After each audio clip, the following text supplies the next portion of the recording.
Hello, people of YouTube. My name is Steve Gray. Thanks for watching. If you're new here, please feel free to hit that subscribe button, turn on that notification bell, leave a like, and feel free to comment down below what you'd like me to do in future videos.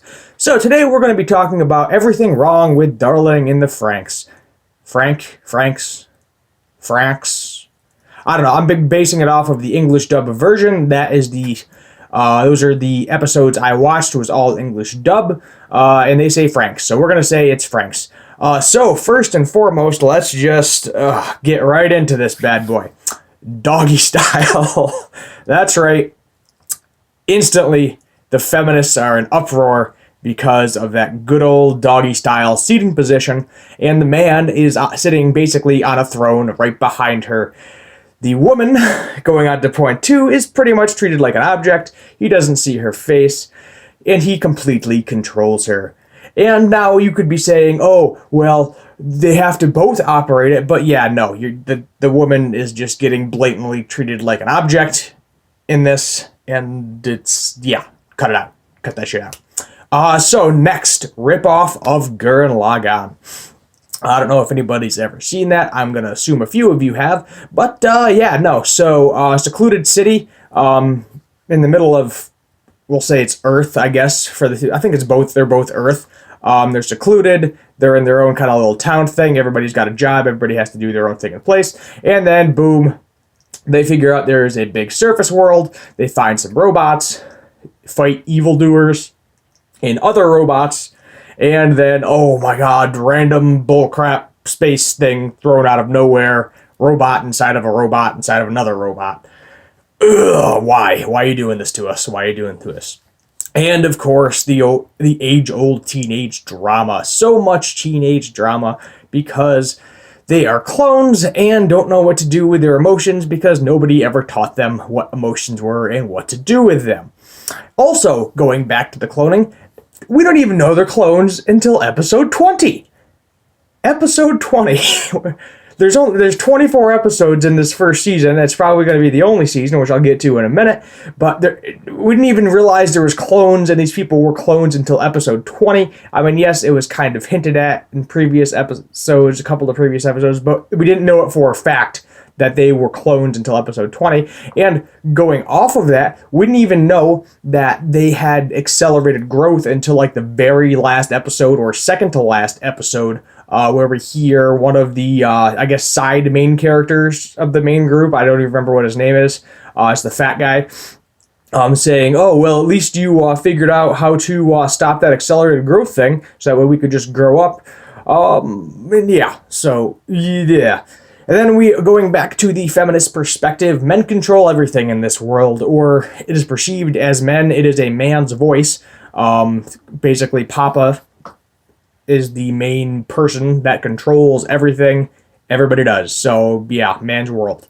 Also, going back to the emotions things, they are trained to have no emotion. They are basically all chemically castrated in a way the children aren't because they have to have some sort of emotion to operate the Franxx. But all of the adults and, I guess, slightly older people that aren't technically adults that are probably like in their 20s or 30s, possibly. Yeah, they've basically been chemically castrated and have no emotions or feelings. They just do exactly what they're told, how they're told to do it. If they say jump off a bridge, they do it. They don't ask why, they just do it. Okay, also, kind of going back to ripoff of Gurren Lagann, space thing out of nowhere. So, we're going along, fighting the Coloxosaurus, and then all of a sudden, oh, boom, here comes a giant random freaking star thing that is just complete and utter nonsense. What the hell? We didn't need to have space in there. It could have just been some sort of dictatorish asshole. Or the Coloxosaurus could have just been the main enemy. Why'd you have to throw space in there? And then, also, going into another point. Sorry, I have a list in front of me. That's why I keep looking down. I'll scroll up out of convenience. We have no idea what the adults actually do in this world besides, like, nothing. The only adult we ever saw was an older woman. They completely and blatantly ignore children. I guess they do live forever. Theoretically, unless they are killed. But all we know is there's this old woman walking around, and she doesn't even need to eat. They don't need to eat because of the energy, magma energy. Let's see. So then we have, oh yes, another point. Why are there boobs on all of the robots? I mean, maybe that's a win for women and feminism, but it's a robot. Do you really need to design jugs on the thing? I just thought that was kind of hilarious.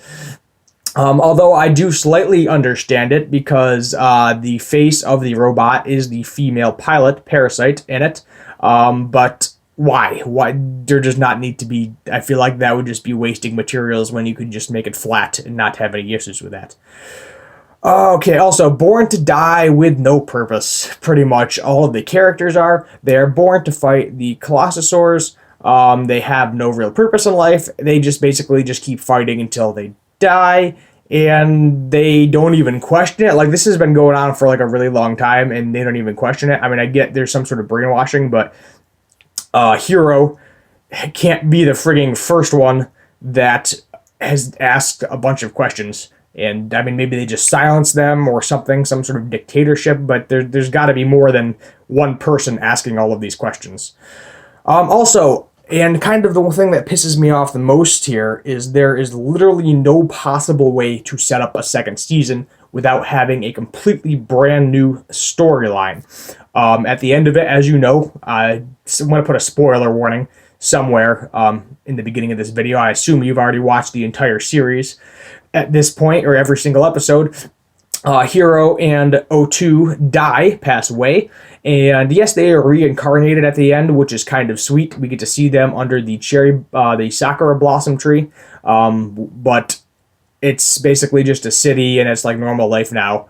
So there's not going to be any crazy fighting anymore, which is what the entire premise of this show was based around. So yeah, who the hell knows? Also, going back to 02, so she becomes the giant robot at the end. So normally it's just a robot, but no, she is literally the robot. Like, her skin and flesh become the robot for whatever reason.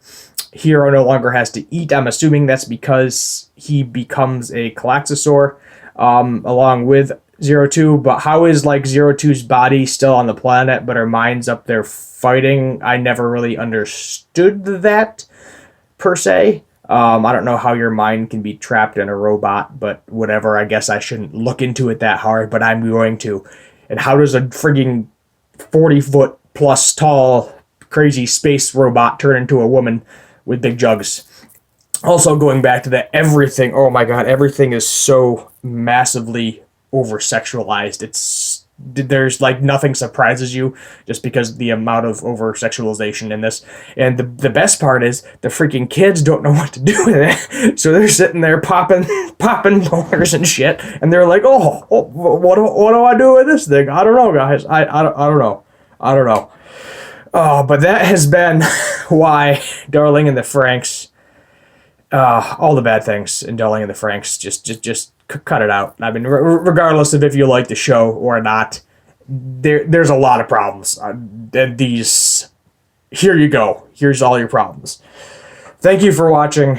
My name is Steve Gray, and as always, have a good one.